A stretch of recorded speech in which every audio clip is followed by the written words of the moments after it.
أكبر الله أكبر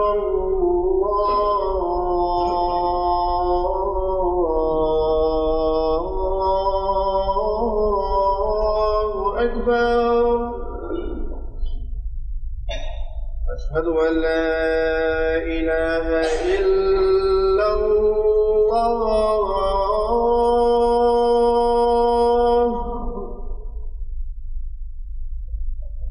أشهد أن لا إله إلا الله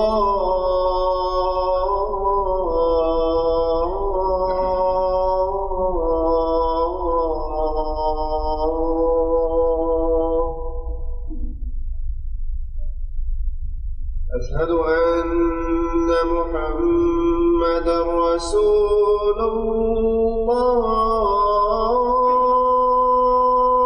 الله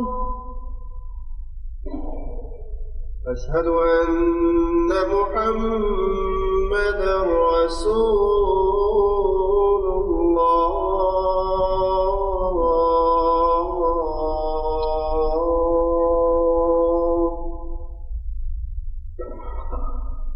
حي على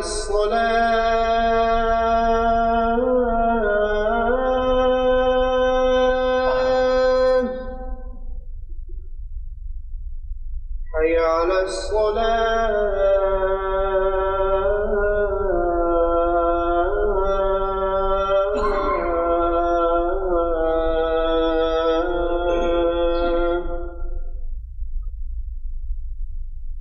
حي على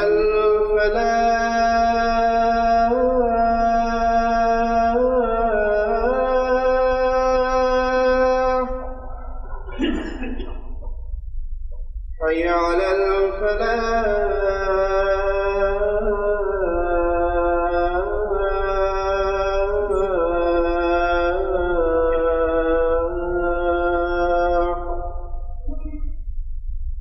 الله أكبر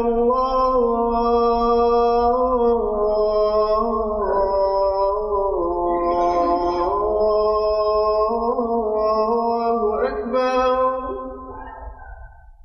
لا إله إلا الله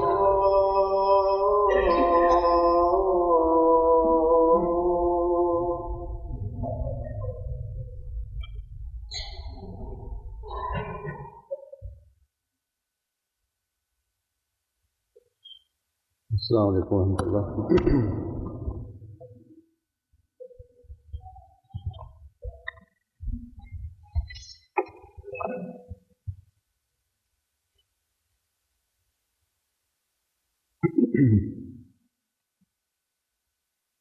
أشهد أن لا إله إلا الله وحده لا شريك له وأشهد أن محمدًا عبده ورسوله أما بعد فأعوذ بالله من الشيطان الرجيم بسم الله الرحمن الرحيم الحمد لله رب العالمين الرحمن الرحيم مالك يوم الدين إياك نعبد وإياك نستعين اهدنا الصراط المستقيم صراط الذين أنعمت عليهم غير المغضوب عليهم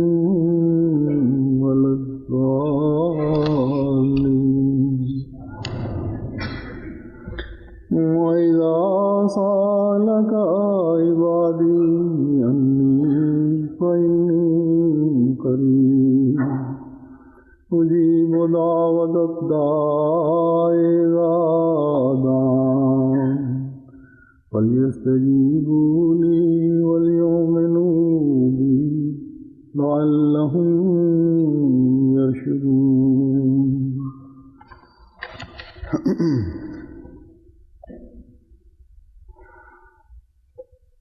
रमज़ान आया और बड़ी तेज़ी से गुजर गया।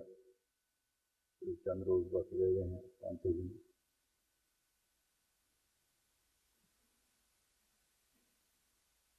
जब रमज़ान शुरू हो इंसान सोचता है, मोमिन सोचता है कि ये 30 दिन हैं und man sollte sagen, es ist fast vorbei, es sind nur wenige Tage übrig. Wenn Ramadan anfängt, dann denkt der Mensch, der Gläubige, dass dies wichtige Tage sind, in denen man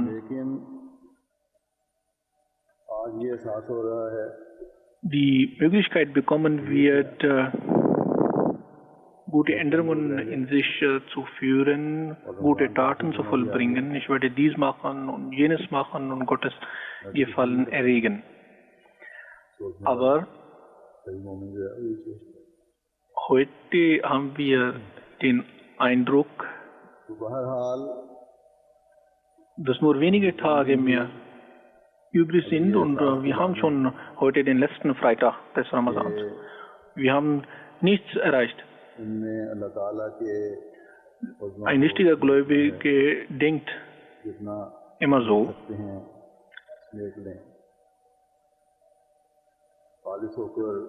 Ich habe also nicht das machen können, was ich vorhatte. Aber wir sollten auch diese wenige Tage ausnutzen, um die Segnungen Allahs zu sammeln und so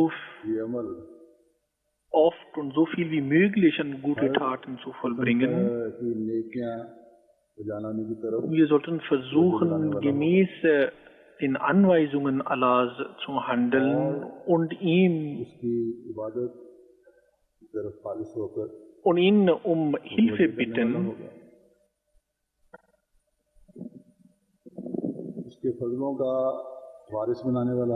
Und dann dieses Gefühl, dieses Bewusstsein wird uns dazu anregen,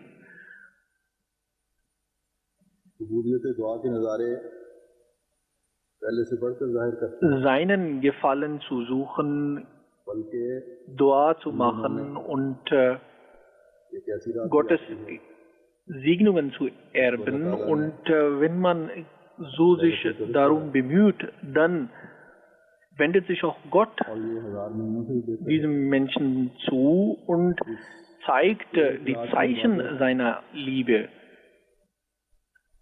Und darüber hinaus gibt es in diese letzten Tage sogar eine ganz besondere Nacht, über die Gott gesagt hat, dass sie besser ist als 1000 Monate. Die Anbetung in dieser einer Nacht kann den Menschen zu einem Mensch mit lebendiger Beziehung zu Gott machen. Wenn wir also reine, gute Änderungen in uns führen und auch in diese letzten 6 Tage uns darum bemühen und uns vor Gott neigen, dann kann es sein, es ist möglich, es ist sogar nahe, dass Gott uns in seiner Barmherzigkeit zuwendet. Es kann sogar in dieser eine Nacht passieren. Und wir dadurch sowohl in dieser als auch in der nächsten Welt erfolgreich werden. Gemäß den Anweisungen Gottes werden wir dann so werden, dass wir das Ziel, باتوں کے den Zweck unserer Erschaffung, das Ziel unseres Lebens erreichen. Und diesen Zweck hat Gott کے بارے میں erklärt, es sei die Anbetung Gottes. جو آخری عشرے کے دن ہیں Dies ist der Zweck یہ der Erschaffung von Menschen. Wir sollten also versuchen, das Niveau unserer Anbetung zu erhöhen und in diese letzten Tage, wie der heilige Prophet sallallahu alaihi wasallam uns gesagt hat, dass die letzten 10 Tage ganz besondere Tage sind, die letzten 10 Tage von Ramadan. بس یہ گناہگار سے گناہگار شخص Diese Tage بھی ہے sind gemäß dem heiligen Propheten sallallahu alaihi wasallam jene, die den Menschen aus پاک کرنے کے Feuer مان کر لے retten. بس جن کو Also der sündigste aller اس رمضان کے گزرے ہوئے دنوں میں دعاؤں کا موقع ملا ہے، اللہ تعالیٰ کے احکامات پر عمل کرنے کا موقع ملا ہے، اس کی رضا کی راہوں پر چلنے کا موقع ملا ہے، یا جن کو اپنی شامت اعمال کی وجہ سے گزرے ہوئے دنوں کی برکات سے فیض یاب ہونے کا موقع نہیں ملا، ہر ایک کو اللہ تعالیٰ کا خوف اور اس کی خشیت دل میں پیدا کرتے ہوئے ان آخری دنوں کی برکات سے فیض اٹھاتے ہوئے دعائیں کرتے ہوئے خدا تعالیٰ کا فضل مانگتے ہوئے ان بقیہ دنوں کے فیض سے فیض یاب ہونے کی کوشش کرنی چاہیے، اور یہ دن جو ہیں ان کو دعاؤں میں گزارنا چاہیے۔ یہ آیت جو میں نے تلاوت کی ہے، اس سے پہلے بھی رمضان سے متعلقہ احکامات ہیں اور اس کے بعد آیتیں جو آتی ہیں ان میں، اس آیت میں اللہ تعالیٰ فرماتا ہے کہ اور جب میرے بندے تجھ سے میرے متعلق سوال کریں تو یقیناً میں قریب ہوں، میں دعا کرنے والی کی دعا کا جواب دیتا ہوں جب وہ مجھے پکارتا ہے، بس چاہیے کہ وہ بھی میری بات پر لبیک کہیں اور مجھ پر ایمان لائیں تاکہ وہ ہدایت پائیں۔ تو اس میں اللہ تعالیٰ نے قبولیت دعا کا طریق سمجھا دیا ہمیں۔ پہلی بات تو یہ کہ صرف اپنی دنیاوی اغراض کے لیے ہی میرے پاس نہ آؤ، بلکہ مجھے تلاش کرنے کے لیے میرے پاس آؤ، میری رضا حاصل کرنے کی کوشش کرو۔ جب مجھے مانگو گے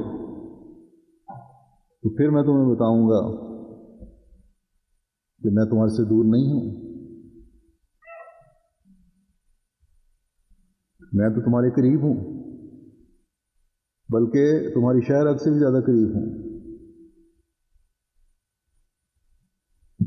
اور میں اپنے لیے اپنے بندے کی پکار سن کر دوڑتا ہوا اس کی طرف آتا ہوں۔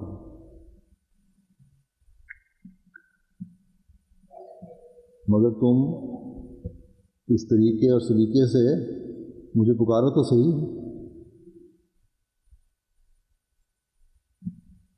جو میں نے تمہیں بتائے ہیں، صرف اپنا مطلب پڑھنے پر ہی مجھے آواز نہ دو، جب کسی مشکل میں گرفتار ہو جاؤ صرف اس وقت مجھے نہ پکارو، صرف کسی ضرورت اور تکلیف کے لیے نہ مجھے پکارو، اس وقت نہ مجھے پکارو۔ گو کہ ایسی تکلیف کی حالت میں بھی پکارنے والوں کی تکلیفیں اللہ تعالیٰ دور کرتا ہے، لیکن صرف ایسی صورت میں پکارنے سے دوستیاں قائم نہیں ہوتی۔ حضرت مسیح موعود علیہ الصلوۃ والسلام نے فرمایا ہے کہ خدا تعالیٰ کے ساتھ تو دوست کا معاملہ ہے، بس اصل اور پائیدار اور ہمیشہ رہنے والی دوستی کے لیے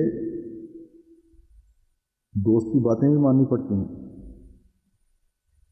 تو اللہ تعالیٰ نے فرمایا کہ میری بات پر لبیک کہو، مانو،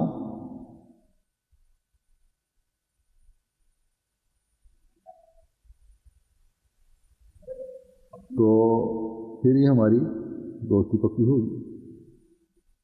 اس لیے پہلا حکم جس کے لیے انسان کو پیدا کیا گیا ہے یہی ہے، اللہ تعالیٰ نے دیا کہ ایک خدا کی عبادت کرو۔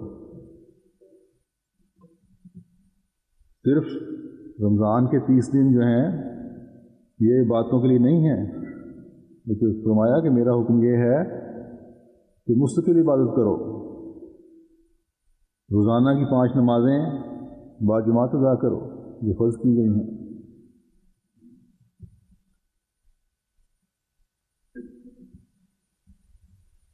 مردوں کے لیے یہی حکم ہے کہ مسجد میں جا کے ادا کریں، یا جہاں بھی سینٹر ہے وہاں جا کے ادا کریں۔ عورتوں کے لیے حکم ہے گھروں میں 5 نمازیں پڑھ لیں، وقت پر نمازیں ادا کریں، اپنی نمازوں کی خاطر جو دوسری مصروفیات ہیں ان کو کم کریں۔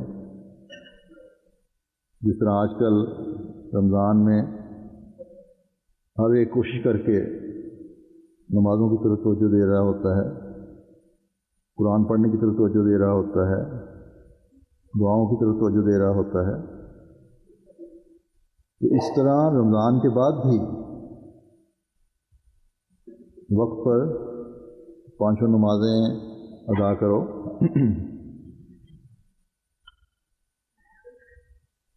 کوئی دوستی اللہ تعالیٰ کی دوستی سے بڑھ کر نہ ہو۔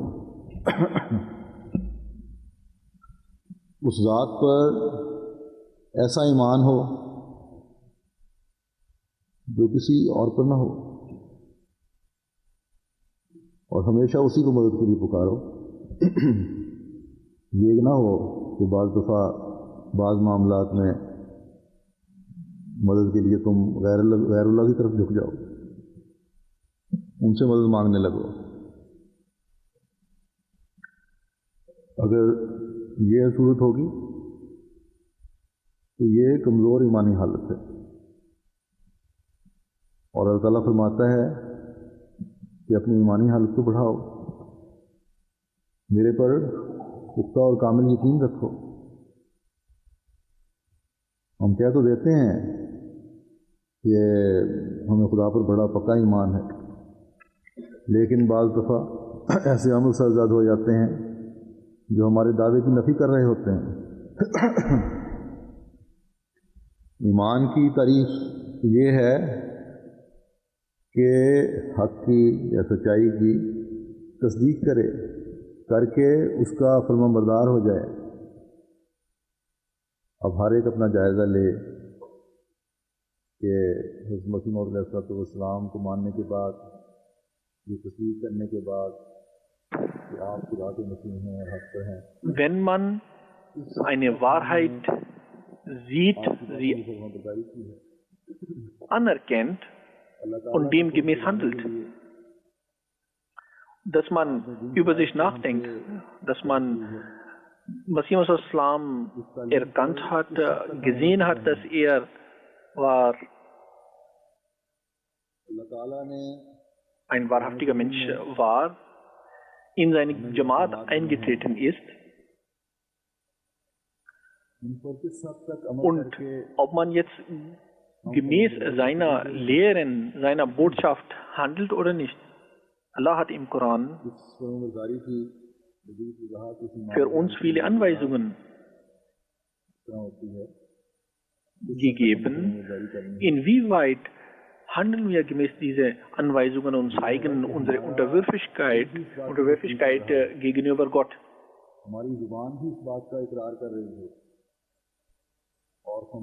Inwieweit zeigen wir unseren Gehorsam Gott gegenüber bezüglich dieser Anweisungen? Unsere Zunge soll अक्सर दफ़ा bestätigen दिल को इस बात की und jedes unserer Körperteile soll ये बात हक है, tatkräftig लेकिन unseren Glauben bestätigen. Dann ist das ein richtiger Glaube. ये दिल में तस्लीम कर रहे या बात दफ़ा जुबान से Es gibt viele Menschen, die sehen, die erkennen, dass das, was gesagt wird, richtig ist, wahr ist. मेरा दिल खुदा पर ईमान लाता है, Aber sie akzeptieren das nur im Herzen. तो मानता हूँ Oder manchmal geben sie das auch mündlich zu, mit der Zunge zu. इस चीज़ से ईमान मुकम्मल नहीं हो जाता, Dass sie an Gott glauben, कि हर उज़्व से हर हिस्से से ये इजहार होना चाहिए, aber कोई अमल भी खुदा ताला की damit wird der Glaube nicht vollständig, तब जाके ईमान sondern तब्दील होती है। यानी diese Anerkennung, diese Aussage von jedem Körperteil offensichtlich sein, dann wird der Glaube vollständig. साले भी ये सारी चीजें इकट्ठी होंगी तो इसको ईमान Das करें। heißt, और अगर dass man nicht nur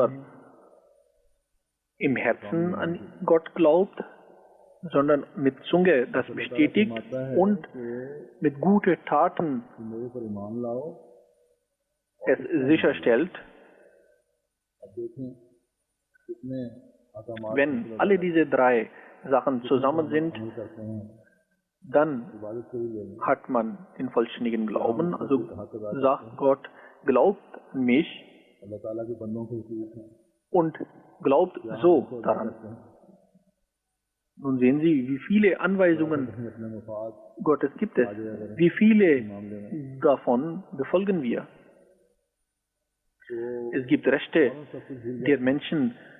Kommen wir unsere Pflichten unseren Mitmenschen gegenüber nach?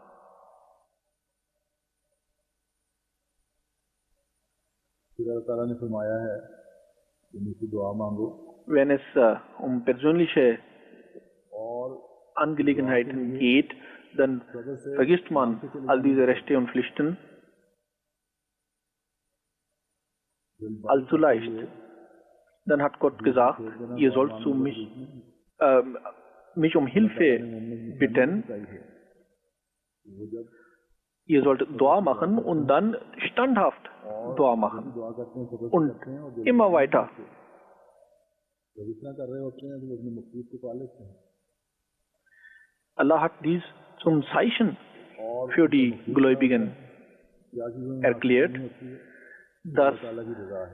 sie standhaft Dua machen वल्लज़ीना सबरू सबर इत्तिबाअ वजह रब्बिहिम, und sich nicht जिन्होंने अपने रब की रजा की तलब में beeilen.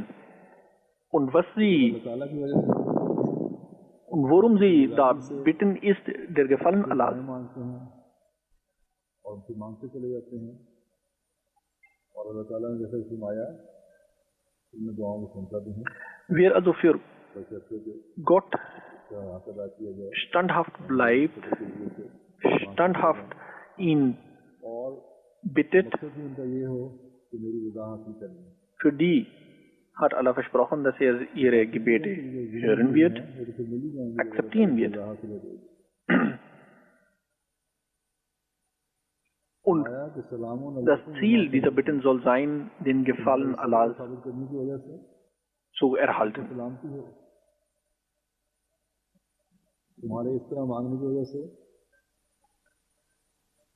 उन पर मेरी Es wird in einem Ayat gesagt, dass बस Friede sei ताला की तरफ से auf solche Menschen, die standhaft Gott अच्छे अंजाम की शक्ल में गई है, um seinen Gefallen bitten. तो फिर किसी और तरफ जाने की क्या जरूरत है?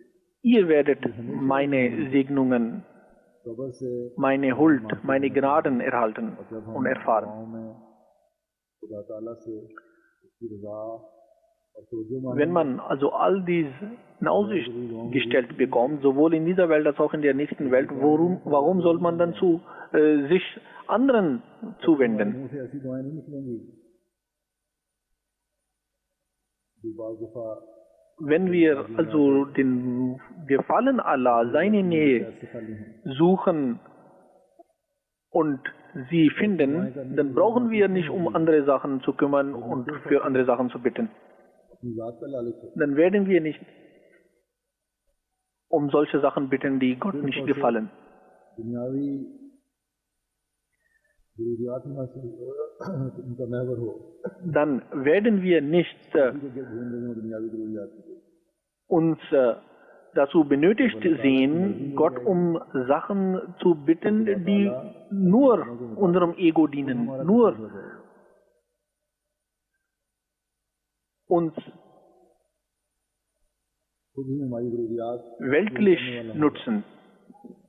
Wenn wir also den Gefallen Allahs bekommen, seine Liebe bekommen, dann kümmert Gott selber gemäß seiner Versprechen um alles andere Nötige für die Menschen. तो जो पैदा हुई है Also ist es wichtig und notwendig, dass diese Standhaftigkeit, die wir 30 Tage lang im Ramadan an den Tag gelegt haben, dass sie nicht danach aufhört. पैदा हुई होती हैं दुआओं की वजह से उनको देखकर भी जो पैदा होती है ये ख्याल आया है कि हम भी दुआओं की तरफ जो करें हम भी इन जैसे बने तो अगर ये तवज्जो पैदा हुई है ये ख्याल आया है अब ये चीज़ जो है ये ज़िंदगियों का हिस्सा बननी चाहिए हर एक की कोशिश करनी चाहिए Die Menschen sehen viele andere Menschen, अब हम andere Freunde, Gläubige im Ramadan beten und Dua machen und durch diese Beispiele werden sie auch angeregt, auch selber zu beten जैसे कि मैंने und Duas zu machen. Und diese अल्लाह ताला ने आखिरी अशरे में Sache, diese gute Tat, die wir im Ramadan याद देता है tun, soll mit Ramadan also nicht aufhören. तो ये दुआ भी करनी चाहिए कि अल्लाह ताला इस दुनिया की हवा हवस की जहन्नुम से भी हमें बचा दे हमारी दुआएं कबूल फरमाए हमारी तौबा कबूल फरमाते हुए Der हमें heilige अपनी Prophet sallallahu alaihi wasallam दुआ को हासिल करने वाला बनाए hat uns मुस्लिम और also diese gute Nachricht दावत गाय दादान यानी मैं तौबा करने वाले की तौबा कबूल करता हूँ überliefert, dass Gott im Ramadan viel mehr Duas hört als sonst. Also sollten wir insbesondere um dieses eine Gefallen bitten, dass wir फिर तौबा का Gottes Liebe erreichen. सच्चे दिल Also से इकरार किया जाता है Masih sagt in diesem Zusammenhang mit diesem अल्लाह Ayat, ताला भी अपने तमाम वादे पूरे करता है कि इसमें तौबा करने वालों के साथ और उसी वक्त से एक नींद dass जल्दी उसके दिल में Allahs Versprechen, जब इंसान ये इकरार die करता है Gebete der Bittenden zu beantworten. और दीन को दुनिया पर मुकद्दम रखने Dies gilt für jene, die mit wahrem Herz, mit Inbrunst यही है जो बड़ी अहमियत रखता है sich von Sünden abwenden und Gott zuwenden. Und sobald man dies macht, dieses Tauba macht, sich von Sünden abkehrt, Reue zeigt, कायम रहें fängt और रमजान के बाद भी जो तब्दीलियां हमने अपने अंदर पैदा की die Zuwendung Gottes auch an. Gott wendet sich solch einem Menschen auch zu. जारी रख सकें हम Das ist also wichtig, dass wir in die restlichen Tage des Ramadans Gott darum bitten, dass er uns dazu befähigt, क्या हम dass wir दीन को दुनिया an diese guten Sachen, die wir in Ramadan gemacht haben, standhaft bleiben. मज़ीद तौबा करने Dass wir diese Sachen fortsetzen, अल्लाह ताला के अहकामात dass wir an unserem Versprechen festhalten, dass wir der Religion Vorzug geben werden über alles Weltliche अल्लाह ताला अपने वादे के मुताबिक und dass wir हमारी तौबा कबूल करते हुए immer wieder uns selber prüfen, ob wir dies machen. Wenn wir das machen, dann wird Allah uns sicherlich dazu befähigen, gemäß seiner Anweisungen zu handeln, gute Taten zu vollbringen. Und wenn das alles passiert, dann wird Allah gemäß seine Versprechen, unsere Reue akzeptieren und wird die Tore seiner Gnade für uns aufmachen. Das wird aber dann passieren, wenn wir dies machen, um Gottes Gefallen zu erregen. Hazrat Islam sagt, Dua ist ein sehr starkes Zeichen für die Existenz Gottes. Gott hat an einer Stelle gesagt, wenn meine Diener nach mir fragen, ob es Gott existiert und was ist Beweis dafür, dass Gott existiert, dann ist die Antwort darauf, dass ich auf die Bitte des Bittenden antworte.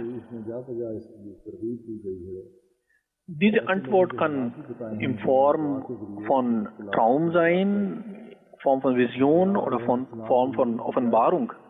Also es gibt verschiedene Möglichkeiten, wie Allah antwortet, und man sieht infolge der Gebete, wie allmächtig und wie allwissend Gott ist. Und Gott hat viele Beispiele dargelegt, wie die Menschen durch Duas von ihren Schwierigkeiten befreit wurden. Das Leben der Propheten ist ein einziges Beispiel der Akzeptanz von Duas. Hazrat Islam hat dies gesagt, möge Allah jeden Ahmadi dazu befähigen, solche Duas zu beten, insbesondere in diese letzten Tage, wie ich das bereits gesagt habe, soll man sich mehr als früher darum bemühen und Gott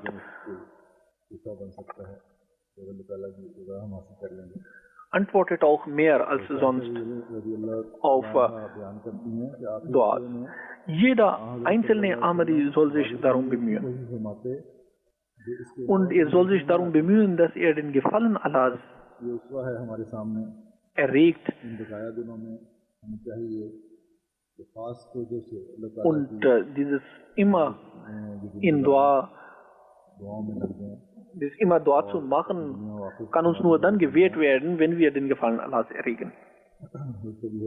Hazrat Aisha berichtet, dass der heilige Prophet in den letzten Tagen so viel und so oft betete, wie dies in anderen Tagen nicht zu beobachten war. Also ist dies auch ein Hinweis für uns, dass wir diese letzten Tage insbesondere in Gebete und in Duas verbringen sollen. In einer anderen Tradition heißt es, der heilige Prophet sagte, derjenige, der im Zustand des Glaubens und sich überprüfend fastet, seine Sünden werden ihm vergeben werden.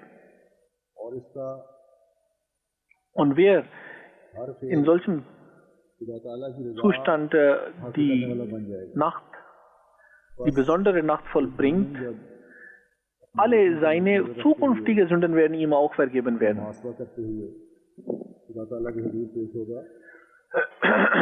Dies passiert, weil er dazu befähigt wird, immer weiter zu beten, sich von den Sünden zu entfernen und Gott um seine Gnade zu bitten. Wenn also ein Gläubiger so seine Zeit verbringt, so wird dies sicherlich zu einer Revolution in ihm selbst führen.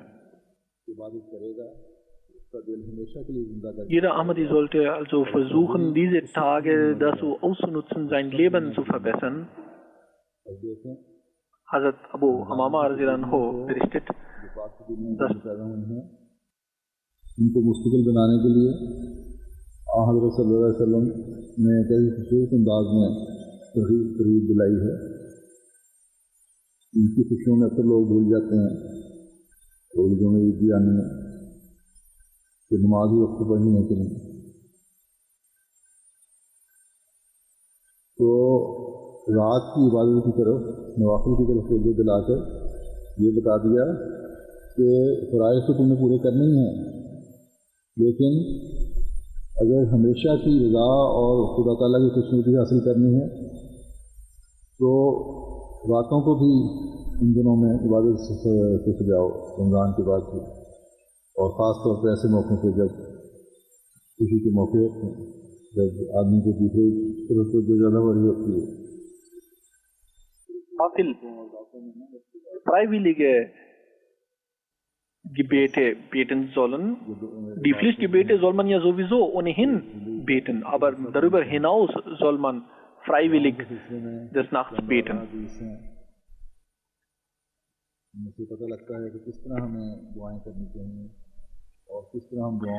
Also sollt ihr eure Zeit nicht mit Einladungen und Aftars verbringen, sondern die Nacht für Gebete nutzen.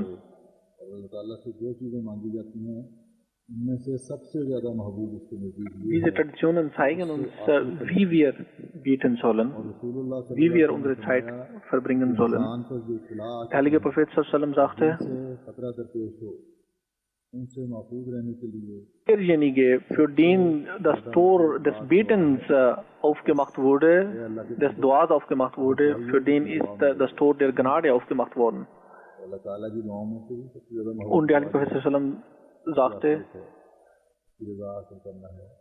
dass alle Schwierigkeiten, in denen man war oder in die man hineinrutschen kann, für all diese ist Dua ausreichend. Also, o Diener Allahs, bittet ihn, macht Dua zu ihm. Das Wichtigste ist, dass man den Wohlgefallen Allahs erlangt. Wenn man das erlangt hat, dann werden alle anderen Duas mit akzeptiert. In einer anderen Tradition heißt es, dass derjenige, der möchte, dass seine Duas in schwierigen Zeiten akzeptiert werden, so soll er in Zeiten, wo er nicht in Schwierigkeiten ist, Gott bitten, Dua zu ihm machen. Hazrat Masih Islam sagt, jenes Dua, das man nach der Erkenntnis macht, hat eine ganz andere Situation. Das ist etwas, das den Menschen von seinem Selbst verlieren lässt. Es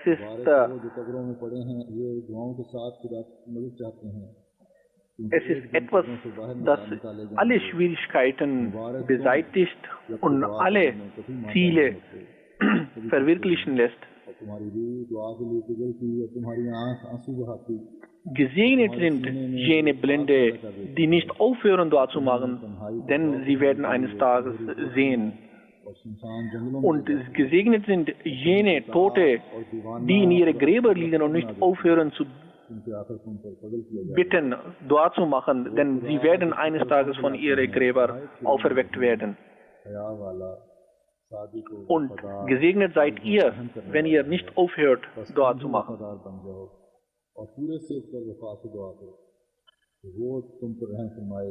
Dieses Dua macht euch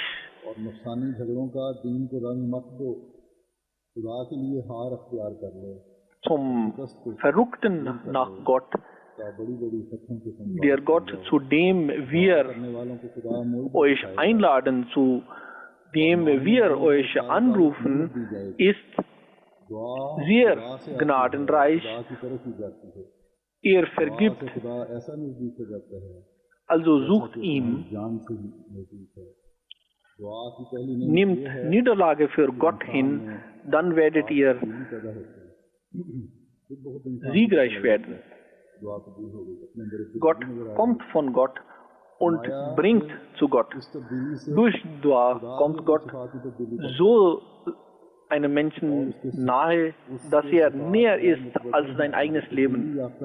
Das erste Ergebnis des Dua ist, dass der Mensch rein wird. Das ist also ein Zeichen, so sagt er, für die Akzeptanz eines Duas.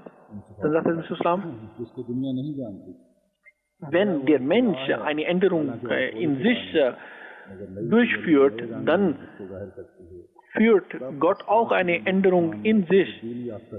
Obwohl Gott unveränderlich ist, aber er zeigt sich in einer veränderten Form den Menschen gegenüber, und es ist etwas, was die Welt nicht kennt. Und Gott wird so, als ob er ein neuer Gott ist für diesen Menschen, der sich selbst geändert hat und Gott erkannt hat. Er zeigt ihm, was die Welt nicht gesehen hat. Und darunter, sagt er Sur, kommen auch alle Wunder, und die durch die Akzeptanz des Duas entstehen. Dua ist ein Wasser, das das Feuer der Sünden löscht.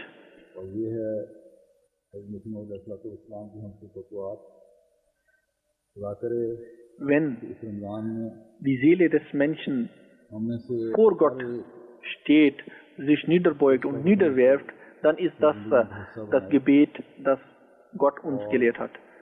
Dies ist also, was Dua ist, was Dua bewirkt, wie Hazrat Masih Islam das uns erläutert hat. Möge Allah jeden Einzelnen von uns dazu befähigen, diese Anweisungen zu Herzen zu nehmen und Teil seines Lebens werden zu lassen. In diese Tage, wo sie für sich selbst beten, dass sie Allahs Wohlgefallen erlangen, dass sie ihrer Pflicht nachkommen,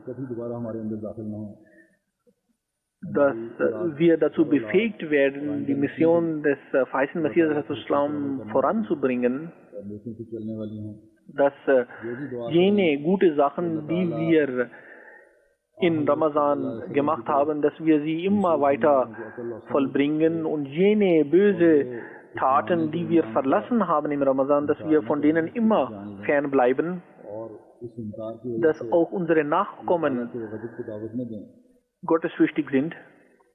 Dort sollen sie auch beten, dass Gott jenen, die sich Muslime nennen, dass Gott sie dazu befähigt, den Imam dieser Zeit zu erkennen, anzuerkennen, zu akzeptieren, dass sie nicht von Gott bestraft werden. Masih Islam hat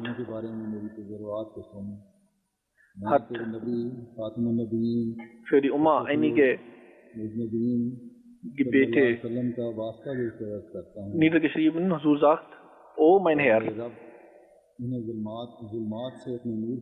akzeptiere meine Dua für mein Volk und meine Brüder.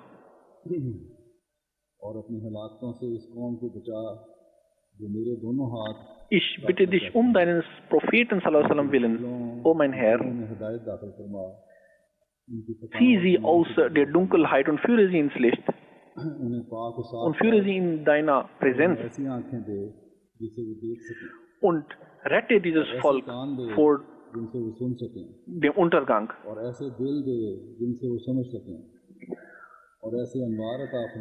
Vergebe ihre Sünden und ihre Fehler, reinige sie und schenke ihnen Augen, mit denen sie sehen können, und schenke ihnen Ohren, mit denen sie hören können, und schenke ihnen Herzen, mit denen sie verstehen können, und gebe ihnen Licht, mit dem sie sehen können und erkennen können. Denn dies ist ein Volk, das nicht weiß, o mein Herr, تو ہمارے اور ہمارے بھائیوں کے درمیان صلح کروا، تو ان کی آنکھیں کھول دے اور ان کے دلوں کو منور فرما، انہیں وہ کچھ سمجھا جو تو نے ہمیں سمجھایا ہے، کہ تقویٰ کی راہوں کا علم عطا کر۔ Ich bitte dich, اللہ تعالیٰ ہماری دعاؤں کو قبول فرمائے اور dass du Frieden siehst zwischen uns und unsere Brüder.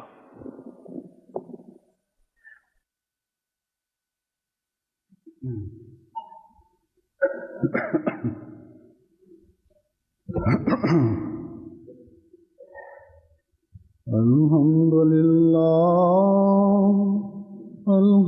لله نحمده ونستعينه ونستغفره ونؤمن به ونتوكل عليه ونعوذ بالله من شرور أنفسنا ومن سيئات أعمالنا من يهده الله فلا مضل له ومن يضلله فلا هادي له ونشهد أن لا إله إلا الله ونشهد أن محمدا عبده ورسوله عباد الله رحمكم الله